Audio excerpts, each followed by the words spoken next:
افغانستان میں پھنسے ایک سپاہی کی سچی کہانی جو اپنی آخری سانسیں گن رہا ہے۔ میڈیکل ٹیم اسے بچانے کی کوشش کر رہی ہے۔ اس سپاہی کو موت کے منہ میں بھیجنے والا احمد شاہ، جو کہ بہت ہی ظالم انسان ہے۔ احمد شاہ ہر اس آدمی کو قتل کر دیتا ہے جو امریکن فوج کی مدد کرتا ہے۔ دوسری طرف امریکن فوج احمد اور اس کے ساتھی طارق کو مارنے کے لیے ٹیم تیار کر رہی ہے، جس کا نام ریڈ ونگز رکھا گیا ہے۔ اس مشن کو پورا کرنے کے لیے 4 سپاہیوں کو تیار کیا گیا ہے، جن کے نام مائیکل، مارکس، میتھیو اور ڈینی ہیں۔ ان چاروں کو ان کے مشن کے لیے بھیجا جاتا ہے۔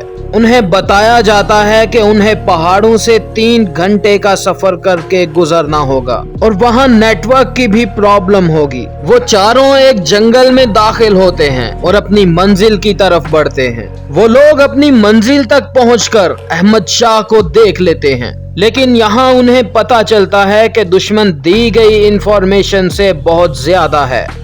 اچانک ان لوگوں کو محسوس ہوتا ہے کہ ان کی طرف کوئی آ رہا ہے۔ وہ چاروں چھپ جاتے ہیں اور انتظار کرنے لگتے ہیں۔ ایک بچہ اور ایک بوڑھا اپنی بھیڑ بکریوں کے ساتھ ان سپاہیوں کی طرف آ رہے ہیں۔ وہ چاروں چھپنے کی بہت کوشش کرتے ہیں، لیکن وہ لوگ انہیں دیکھ لیتے ہیں۔ ان دونوں باپ بیٹے کو پکڑ لیا جاتا ہے۔ چاروں سپاہی آپس میں بات کرتے ہیں کہ ان لوگوں کو چھوڑ دیں یا مار دیا جائے۔ اگر انہیں چھوڑ دیا تو ہم لوگ پکڑے جائیں گے، اور اگر انہیں مار دیا تو ہمیں ظالم کے نام سے یاد کیا جائے گا۔ وہ لوگ انہیں چھوڑ دیتے ہیں، لیکن کچھ دیر بعد انہیں پھر سے کچھ لوگوں کی آوازیں آتی ہیں جو ان کی ہی طرف آ رہے تھے۔ امریکن سپاہیوں کو گھیر لیا جاتا ہے اور لڑائی شروع ہو جاتی ہے۔ امریکن سپاہی دشمن کے بہت سے لوگوں کو مارتے ہیں، لیکن ان کے اپنے بھی 2 ساتھی میتھیو اور ڈینی مارے جاتے ہیں۔ باقی دونوں سپاہی اپنے بیس کیمپ کے ساتھ کانٹیکٹ کرنے کی کوشش کرتے ہیں،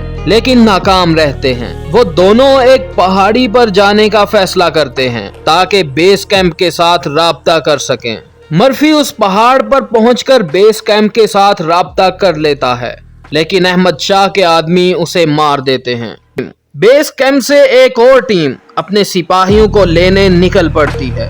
مارکس احمد شاہ کے آدمیوں سے بچنے کی کوشش کرتا ہے اور ایک جگہ بیٹھ جاتا ہے۔ کچھ دیر بعد اسے ہیلی کاپٹرز کی آواز آتی ہے۔ وہ ہیلی کاپٹر کو دیکھ کر بہت خوش ہوتا ہے، لیکن اس سے پہلے کہ مارکس کو ریسکیو کیا جائے، احمد شاہ کے آدمی اس ہیلی کاپٹر کو تباہ کر دیتے ہیں، اور یہ سب دیکھ کر دوسرا ہیلی کاپٹر مارکس کو چھوڑ کر وہاں سے نکل جاتا ہے۔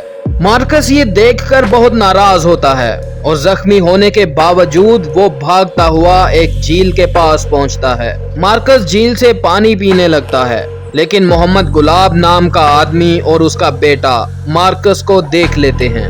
مارکس ان سے ڈر جاتا ہے۔ وہ لوگ مارکس سے کہتے ہیں کہ ہم سے ڈرنے کی ضرورت نہیں، ہمارے ساتھ چلو۔ وہ لوگ مارکس کو اپنے ساتھ اپنے گاؤں لے جاتے ہیں۔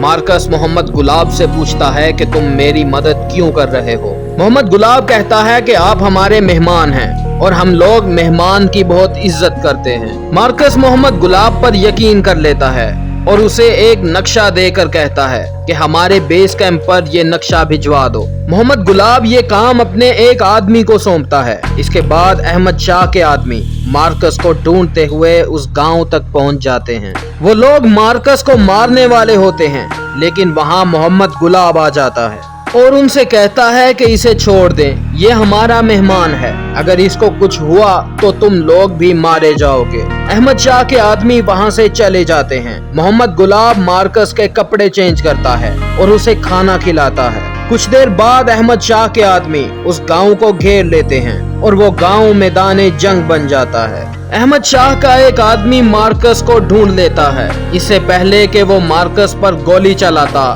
گلاب کا بیٹا مارکس کو ایک چاقو دیتا ہے۔ مارکس اس آدمی پر حملہ کر کے اسے مار دیتا ہے۔ احمد شاہ کے آدمی گاؤں پر قبضہ کرنے والے ہوتے ہیں، لیکن اچانک امریکن آرمی کے ہیلی کاپٹر وہاں پہنچ جاتے ہیں۔ احمد شاہ کے کچھ آدمی مارے جاتے ہیں اور کچھ بھاگ جاتے ہیں۔ گلاب ان لوگوں کو مارکس کے پاس لے کر جاتا ہے۔ وہ لوگ مارکس کو ریسکیو کرتے ہیں۔ مارکس گلاب کا شکریہ ادا کرتا ہے اور گلاب کے بیٹے کو گلے سے لگا لیتا ہے۔ اور ہیلی کاپٹر وہاں سے چلا جاتا ہے۔ مارکس بیس کیمپ پہنچتا ہے اور وہ ٹھیک ہو جاتا ہے۔ دوستو، مارکس اور محمد گلاب کی یہ سچی کہانی آپ کو کیسی لگی؟ ہمیں کمنٹ سیکشن میں ضرور بتائیے گا۔